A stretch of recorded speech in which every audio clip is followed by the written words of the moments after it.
What's going on, everyone? I'm Alex, a doctoral candidate at NUS Business School in Singapore and head of scenario consulting at Shaping Tomorrow. And today I have the pleasure to be talking with Thomas Chermack. Tom is a professor in organizational studies and chair of the Ph.D. program in organizational learning, performance, and change at Colorado State University. Tom teaches courses on scenario planning, human expertise, analysis in organizations, change management, and organization development. Tom's research has won several awards for excellence based on demonstrating the benefits of scenario planning. Tom is also the founder and director of the Scenario Planning Institute and founder and principal at Chermack Scenarios, a scenario planning consultancy. Welcome, Tom, and thank you for being here today. Thank you so much, Alex. I'm very happy to be here. So Oh, it is my pleasure, absolutely. Uh, I am so excited about this, Tom, because even if we have been chatting a few times in the past, this is the first time we have the opportunity to talk about some issues that I guess both of us care about a lot in the field of futures and foresight, and to make it public. yes, I agree. I agree. So, I wanted to have this public chat with you because, as you know, I am a huge fan of your work. And I think that from an academic standpoint, you are one of the founding fathers. At least I see you one of the founding fathers in the field of scenario planning. And in my own work, I have referenced your book, Scenario Planning in Organizations, dozens of times. And when you keep pulling a book down from your shelf and keep referencing to it in every single work you do, I just think that that is really a great book, right? And that is what I've been doing with your book. And I haven't even mentioned all the articles you've written about the importance of theory in scenario planning and basically the contribution you've made to the field. So I guess what I'm trying to say is I'm grateful for your contribution. I think it's very important. And I think we'll have a lot of very interesting stuff to talk about today. Well, I appreciate that very much. Scenario planning in organizations was written in 2010 and published in 2011. So that's almost a decade ago. So I'm I'm very grateful that you see it as a resource, and the Yeah, I work I'm think doing currently is just going to build on that. So we'll get to that, I'm sure, as our conversation goes along. Oh yeah, I think the book is a foundational. I mean, it's definitely not outdated at the moment after a decade. But I mean, tell me about what you're working at the moment. Are you working on an update of that book? Are you willing to do that in the future? Well, what I'm working on now, and I'm sure our conversation will get into some of the details of this, but Mm, sometimes in certain groups of scenario planners, it's very common to say you should spend one third of your time building scenarios and two-thirds of your time using scenarios. But when you look at the literature, you look at the books, you look at the texts, you look at the articles, you look at the scholarship, you look at all of it. Quite frankly, there's little to no guidance on how to use scenarios. So I think, in my experience over the last 10 to 20 years, is there's a whole lot of guidance on how to build scenarios, but very, very little about what to do with them once you have them. So um, the book I'm writing now is due December 15th to the publisher, and the title is Using Scenarios. It's exclusively, and it doesn't matter um, whether you use a two by two or an inductive or deductive. It doesn't matter what method you use to generate scenarios. The point is what you do with them when you have them, and that's what I've been working on for the last year.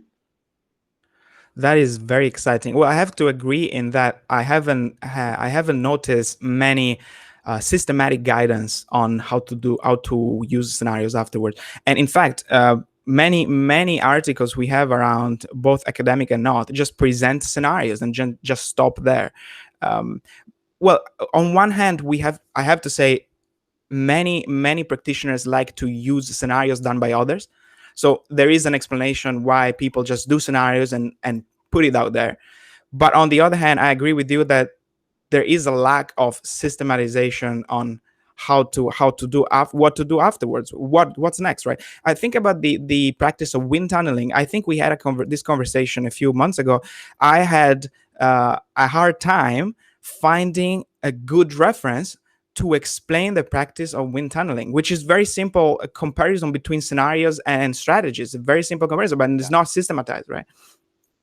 Yeah, and I would say, there are a couple of texts, like, to be fair, like Case van de Hayden's book, Scenarios, The Art of Strategic Wilson and Russ, that's Conversation. right, yeah. He takes you through wind tunneling. Wilson and Ralston, they take you That's right.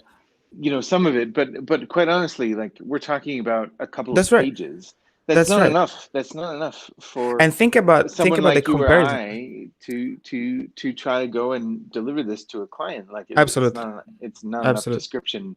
So the book I'm writing is to try to make it very, very, very clear in I'm different very ways. excited And about this. yeah, so we'll see. We'll see. We'll see. That's fantastic. I look forward to that book. Um, well, why don't we start by talking about, I think, the distinctive feature of your work, which is the importance of theory in Yeah. scenario planning, and in Yeah. fact in the field of futures and foresight in general. You have been writing about theory for a long time, and Yeah. as I know, as I understand, the development that you wished we had in theory is not occurred yet, right? Tell me more about this.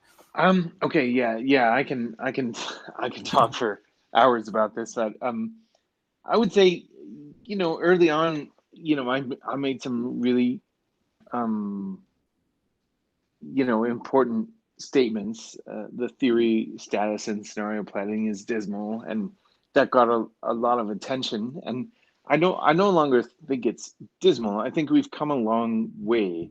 I mean, I wrote those words in 2002, which is, 18 years ago. So, Yeah. the research has definitely started to catch up, and I'm very proud of what people have done in the field of scenarios to try to put some of the research behind this. And I still think, though, that theorizing, like, we don't know what theory really means in the world of futures and future studies and foresight sciences, and you can give it any label you want.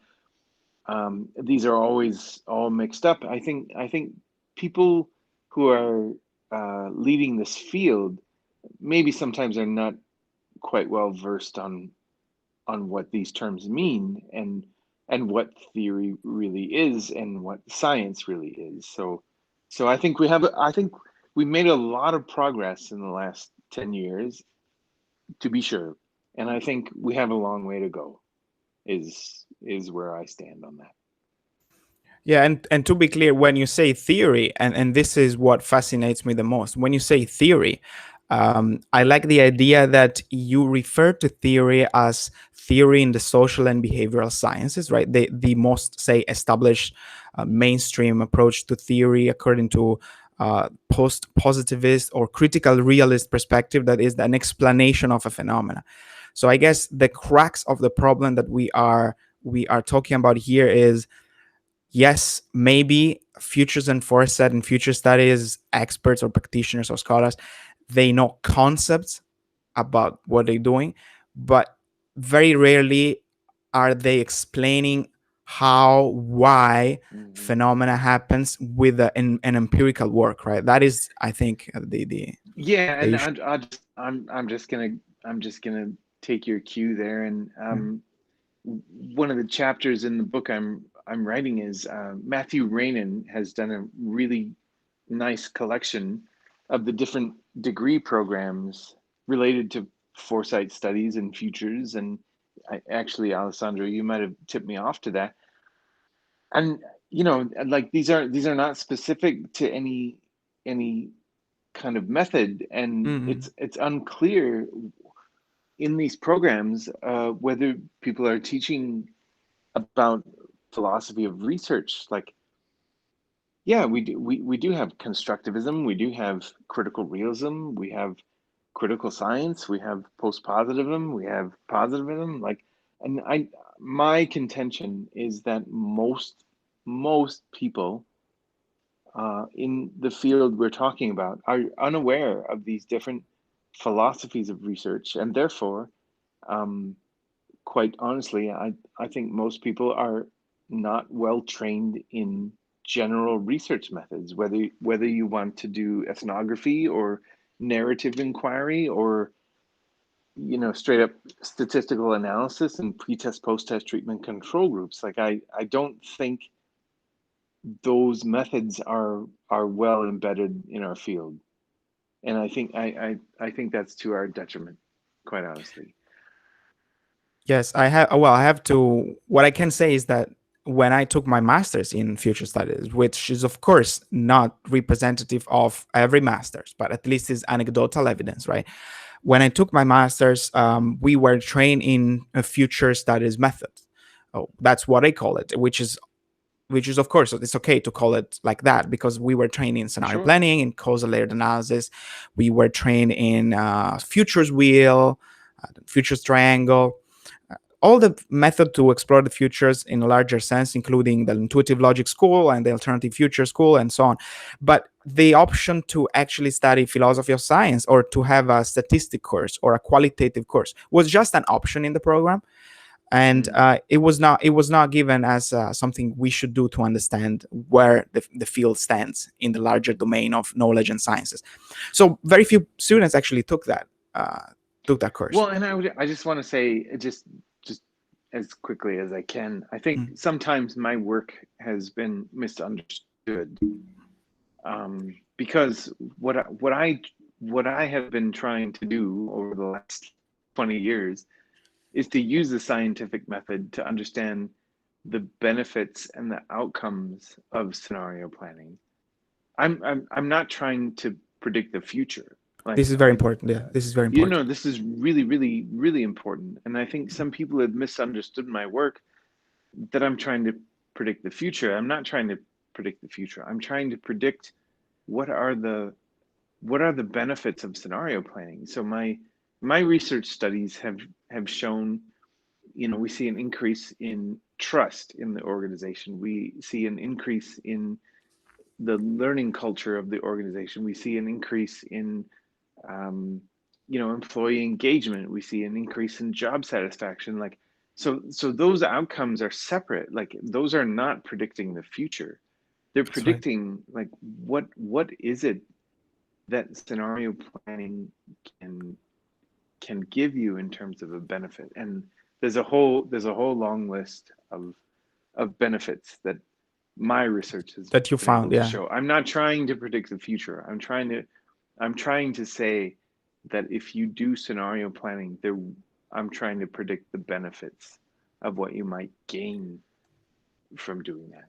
So I This is hope a that. super important distinction. I think the issue is that the word predict, right, gets Yeah. misunderstood, because when you say predict in our field is oh that's about predicting the future, but in reality, since as you said, many scholars and practitioners in the field are not well versed in the social sciences, they don't know that the word predict is actually used with another meaning in social and Yes. behavioral sciences, which is to statistically find what outcome is associated with a dependent variable, which is the treatment. In this case, you see the Yeah. treatment as scenario planning as the treatment. Yeah. Yeah, and if I might just build on that just for a minute, like, if you look at the literature on leadership, like leadership development programs or training and development programs, these are generally viewed as interventions. Like, there's a leadership, like every Fortune 1000 company has a leadership development program where they take people through a learning experience.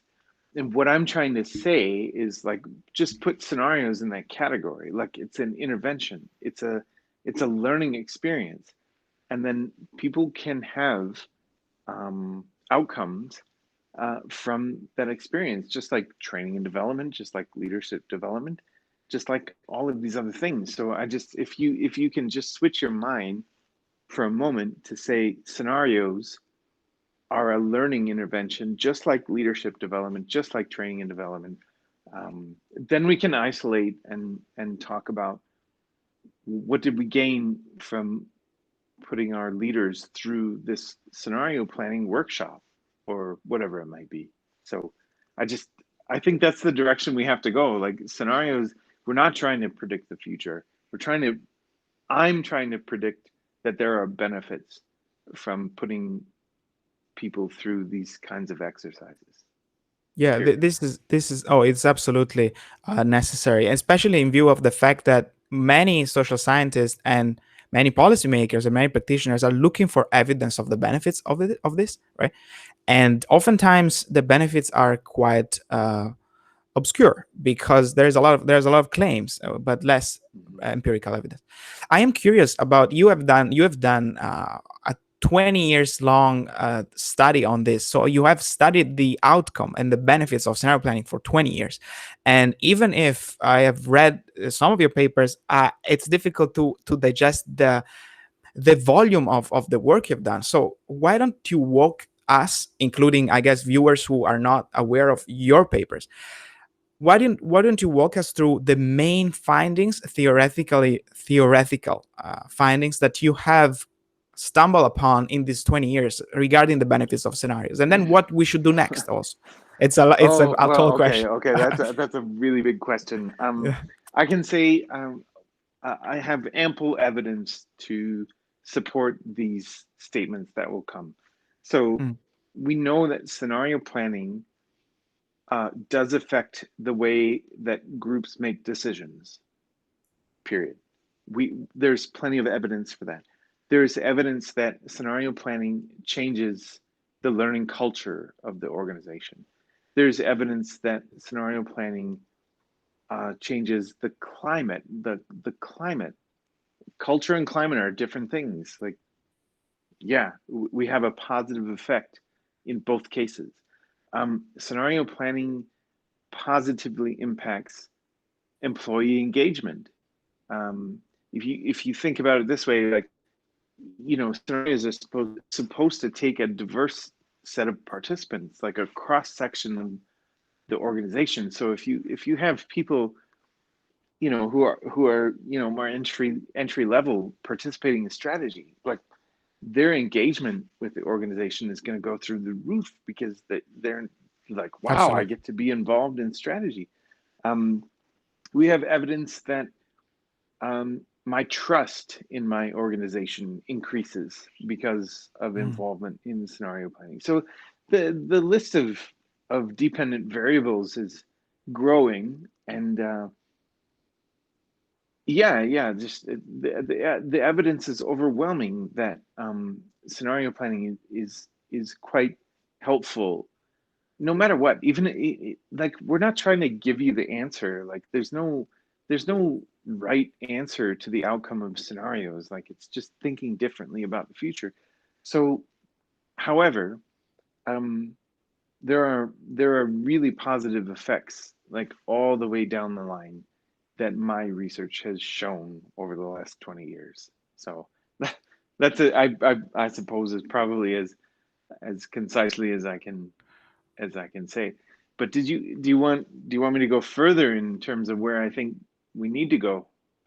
I would love you to give us some tips on that. Yeah, because I think some viewers here are interested to build up on your work, and I think that is necessary. What would you advise?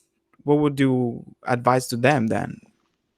Yeah, so number one, like, and I've um I've been thinking about this for many years. I think there's a lot of attention that needs to be spent around readiness for scenario planning. And there's a whole field about readiness for change management. Like, if we're gonna build a new division or lay off people, like, there is a literature around readiness for change.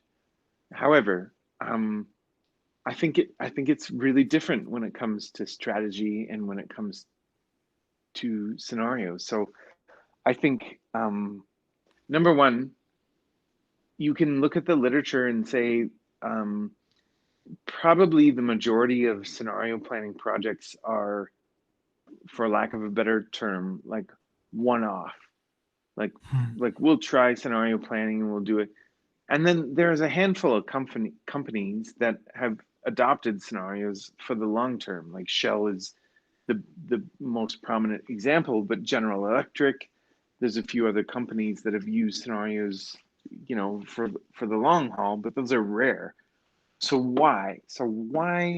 Why is it that many companies try scenarios and then And then stop. it's like a one project thing? And so one possible explanation for that is readiness. Hmm. Readiness in two categories. I'll just throw these out there. Readiness on the part of the organization. Do they have the resources? Do they have the time? Do they have the money? Like if you're going to hire Deloitte or whoever, like you can't do this, at the end of your fourth quarter and you have no more budget left. Like you actually have to think about, are you going to hire people? But then I think the participant list, like there's a psychological readiness. Like you need participants who are open-minded, able to disagree with their colleagues, able to raise issues to their superiors and not feel, some kind of retribution for that. You need people that are willing to speak their mind and able to share that across their teams. And, that's not entirely common. So I would just say readiness is a general area. Like the way I've described it might not be correct, but how and when and if and where is a company and a group really ready to do the work required in scenario planning? I think that's a big question. I think this also has to do with the question of when it doesn't work, right? This it's related if not complementary. When it doesn't work, I think we should be more honest on try to explain and say when it does not work. And maybe, and here is just a speculation to add on to your points.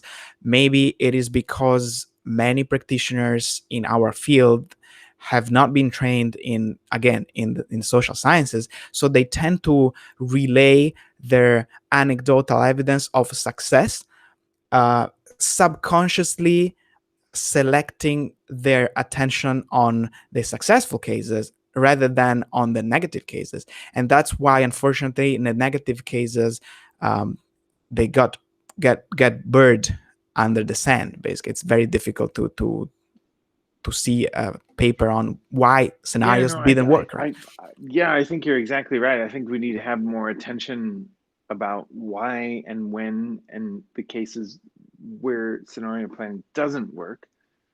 And I would speculate two things. Number one, the whole purpose of the book I'm writing now is, it's commonly said among scenario planners, you should spend one third of your time building the scenarios, but two-thirds of your time using them. And you look at the literature, you look at the books, like it doesn't reflect that. Absolutely. There's little to no guidance on how to use them. So Absolutely. my big fear is that scenario planning will suffer the same fate as strategic planning. Like you can hire McKinsey or Deloitte or whoever, and they come in and they do your strategy and they give you a plan as a blue book or a document, and then they're gone. Mhm.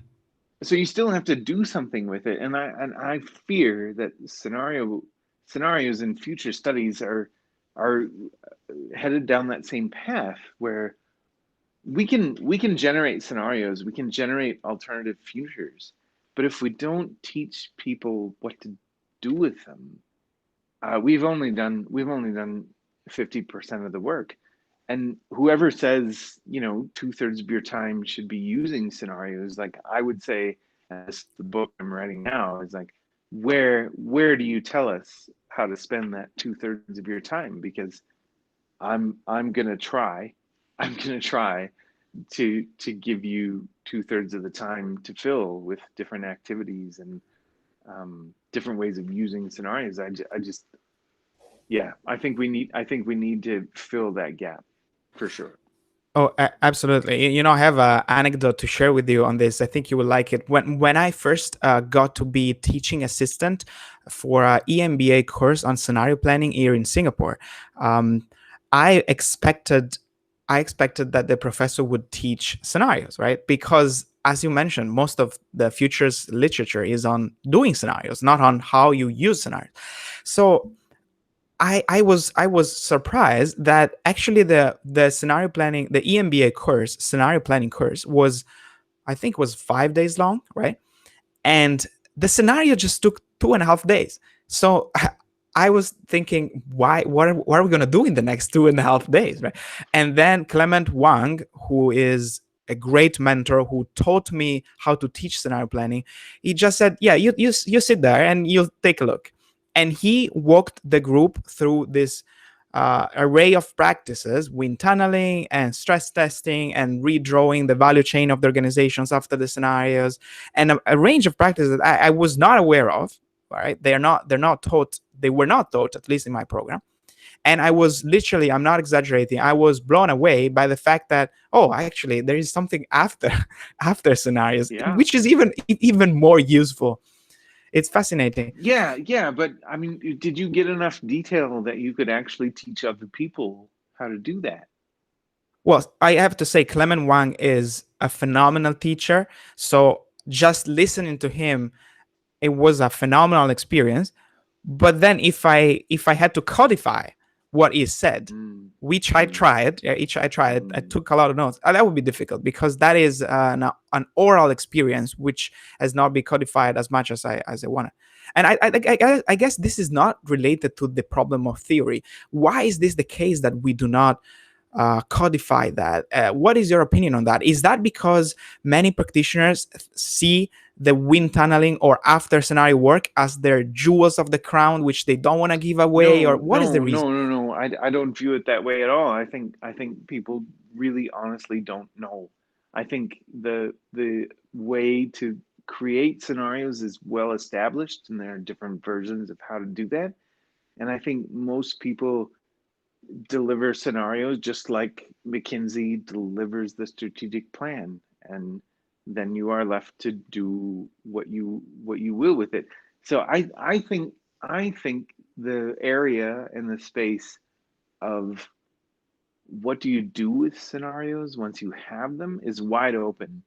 Hmm. And I'm like this book that I'm writing is attempting to fill that space. Like, here are 7 different things you can do with your Wow. scenarios to get something out of it. And and this is you know me, I always tend to try to be provocative. So I'm gonna put out there what I've learned in the last 20 years, and hopefully other scenario practitioners will respond with um, different ways that they're using scenarios. But I think that's a that's a big space to go. But your question about theory um, is is really important, and I would just go back to part of our earlier conversation. Like, all of these activities are just activities, and what I'm trying to measure as in part a scientist and a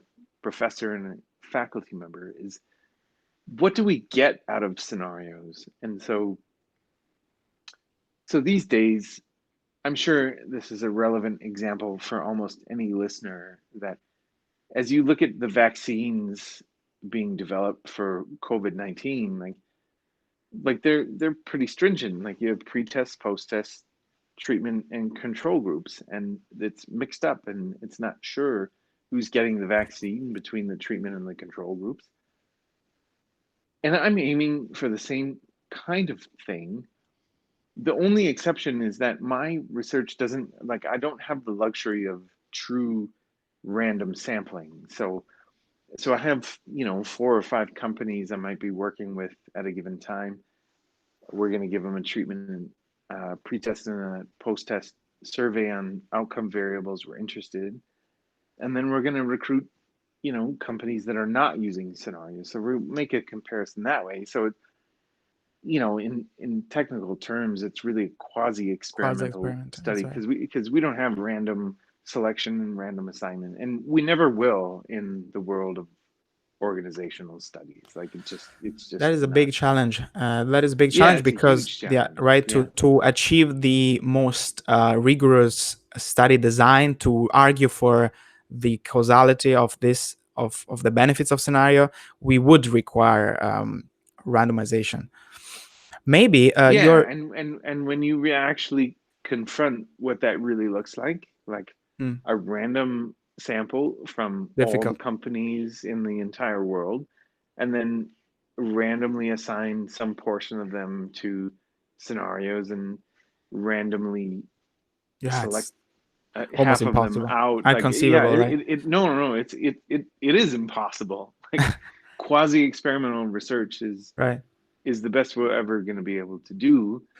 The only exception would be thinking about like longitudinal research. If you had like if you or I were embedded in Shell for Mm, the last 20 years and going and see the forward development over the time, next right? Yeah. yeah, I mean that would be the only other place we could get some really powerful research outcomes.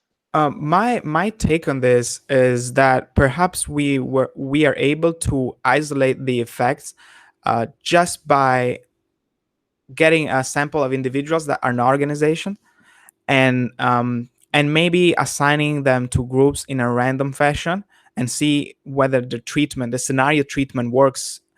And of course, we cannot generalize to organizations because those would be fake organizations. But at least the internal validity, which is to say the truthfulness of the treatment on a psychological level, that would be quite strong. That is something I would definitely do as a researcher in the future. Yeah, I think it depends on what you're trying to measure. If you're trying to True, measure some kind of psychological trait or behavioral change among individuals that's different from, for example, like organizational performance, of course. and let's be honest, like if you look at one of the chapters in my upcoming book is the problems with the practice of strategic planning and scenario planning. And strategic planning has a 50 plus year history of highly conflicting evidence, and Hmm. there's no evidence that strategic planning has an impact on firm performance. Like, Wow. there are some studies that support it, there are some that negate it. And so we have the same thing with scenarios. I think we're just much more immature as a discipline. But when you start looking at these meta-analysis studies, like, the simple fact is, like, we have no idea. Like, there's no conclusive evidence that strategic planning impacts performance The performance. of So the that firm at all.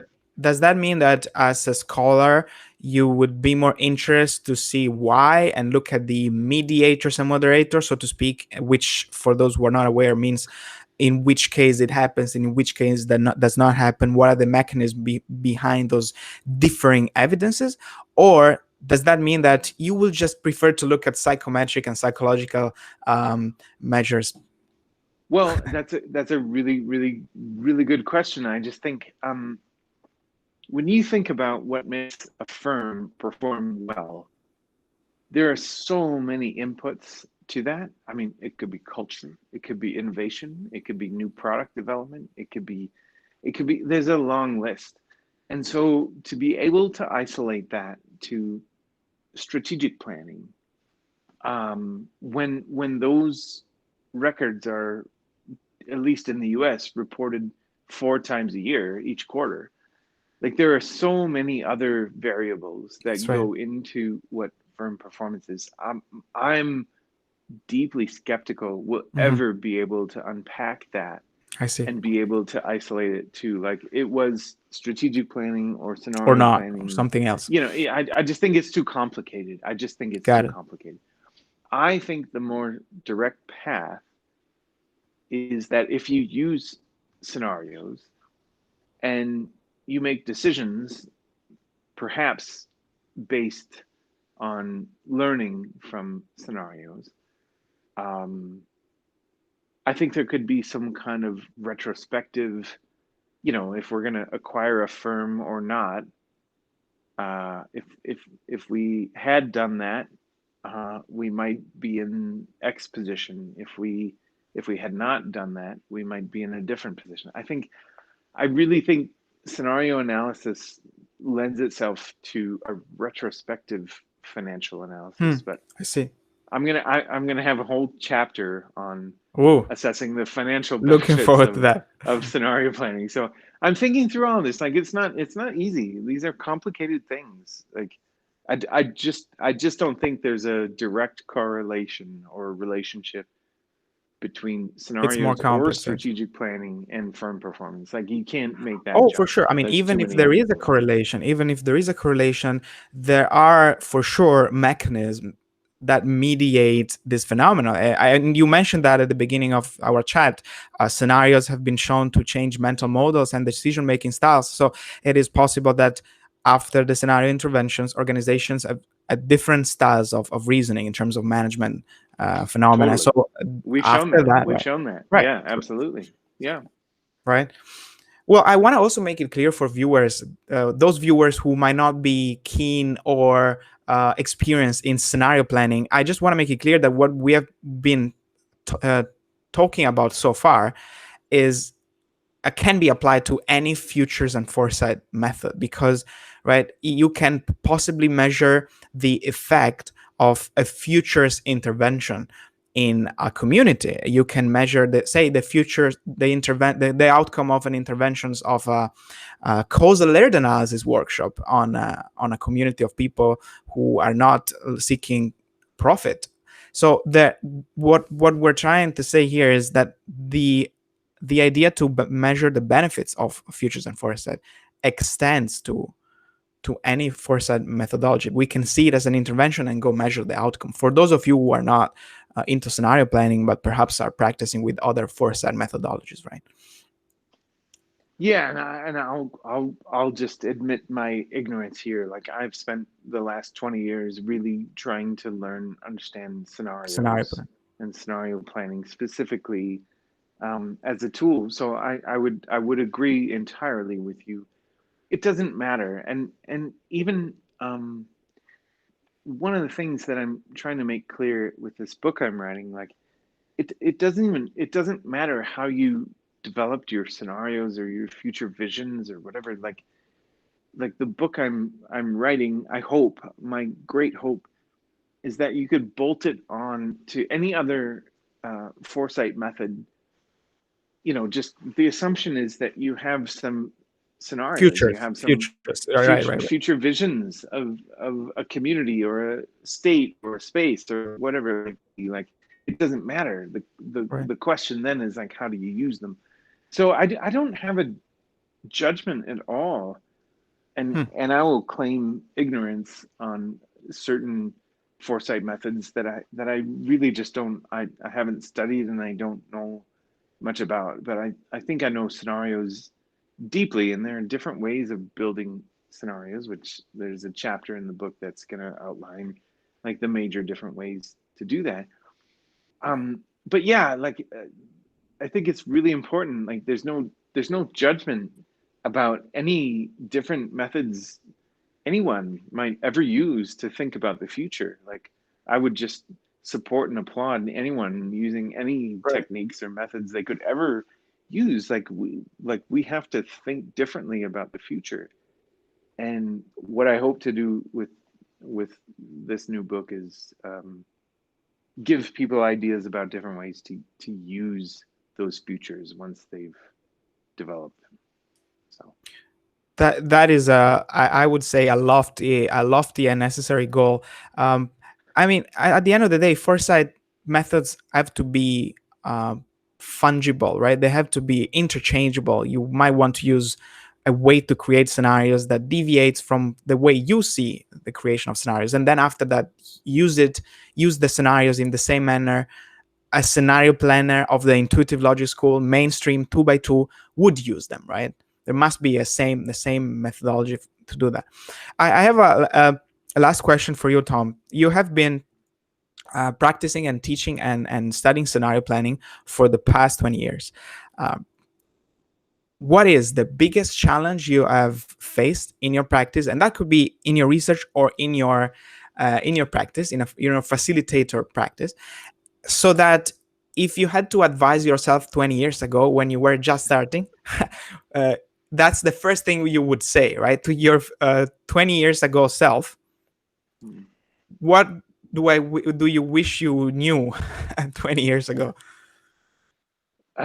What do I wish I knew 20 years? Okay, so I'm gonna point back to something we already talked about, like Mm, readiness. I mm, I didn't have enough respect early on for how do you determine if a company or organization or group or participants are ready to do this work. Like I firmly believe um, strategic planning is well known. You do a SWOT analysis.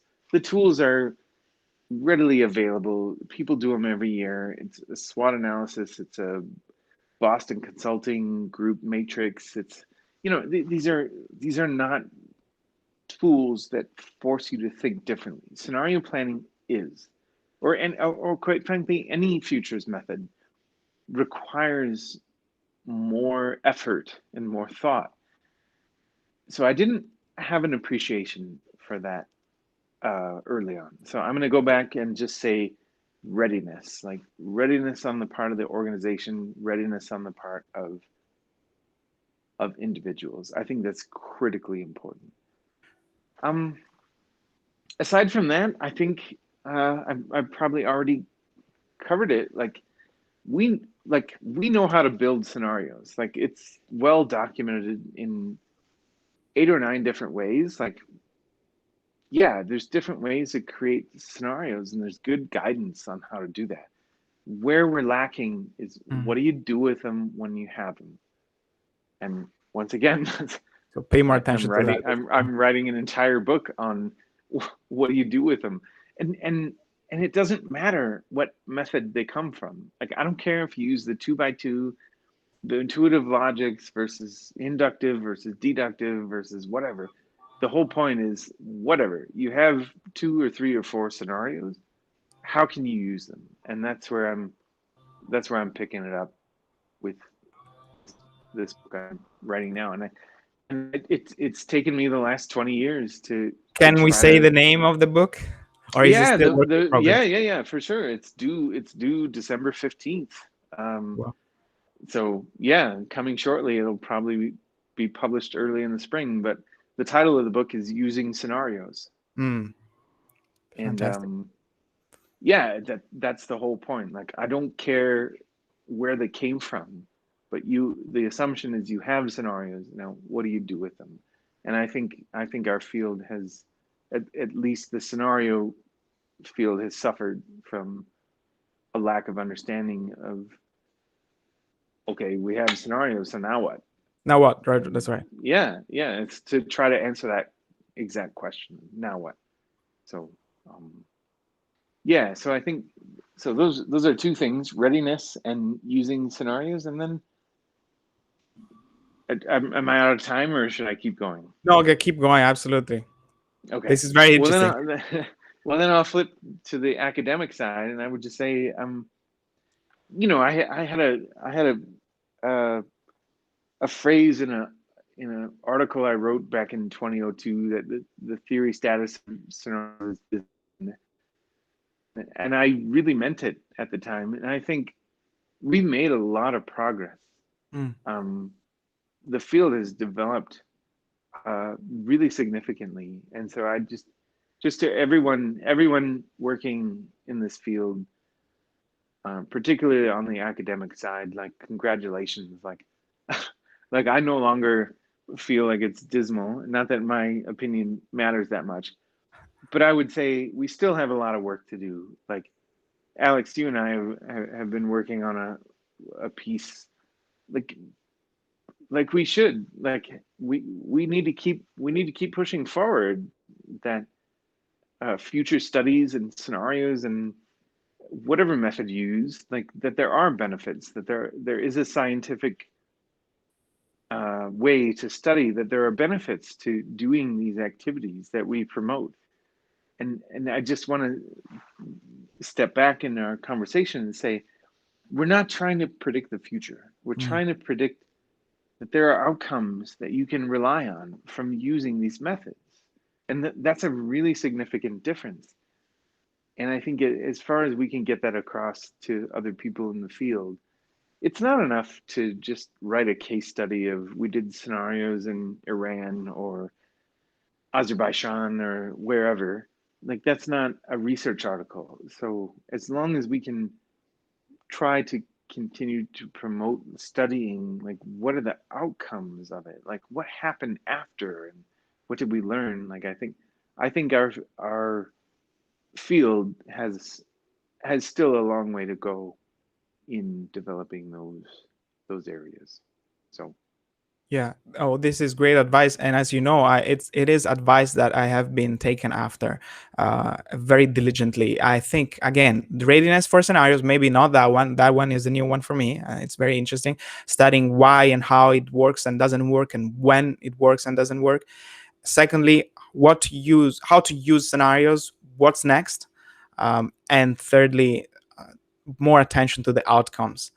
Um, both on a scholarly manner, studying it, and also on a practical manner.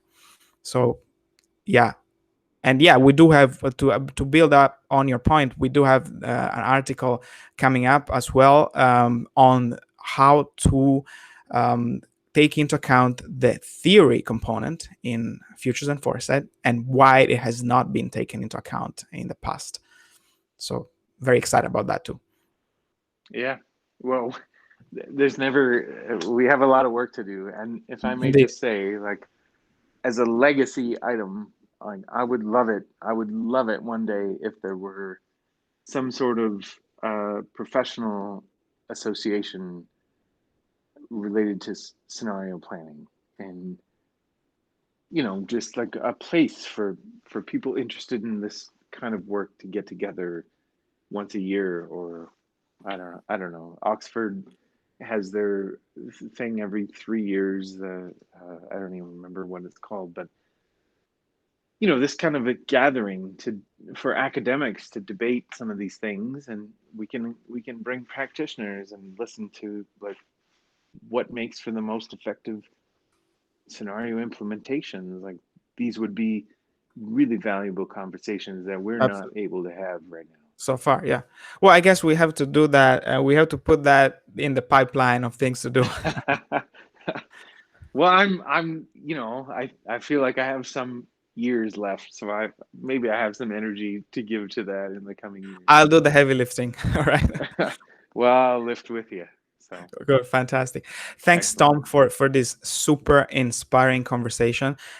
Again, I think your work is decreasing the barriers to entry of scenario planning, which many people think are very high, but in reality, if we read your books and your articles, they're not so high. Again, for those who have not read Tom's book, Scenario Planning in Organizations, it's gonna be pasted in the description box down below. Tom second, well, actually it's not your second book, is it's your third book Fourth, or fourth book. fourth. Tom's fourth book, Using Scenarios, is due in December, so watch that space. I'm gonna post that as soon as it's out. And again, Tom, I'm really grateful for this. I was very inspired by this talk, and I'm sure that others were inspired as well. Oh, Alex, it's my pleasure. I'm so glad you were interested, and all my best to you. So, And you as well. Take care. thank you so much. Thank you so much. Likewise. We'll talk soon. Talk soon.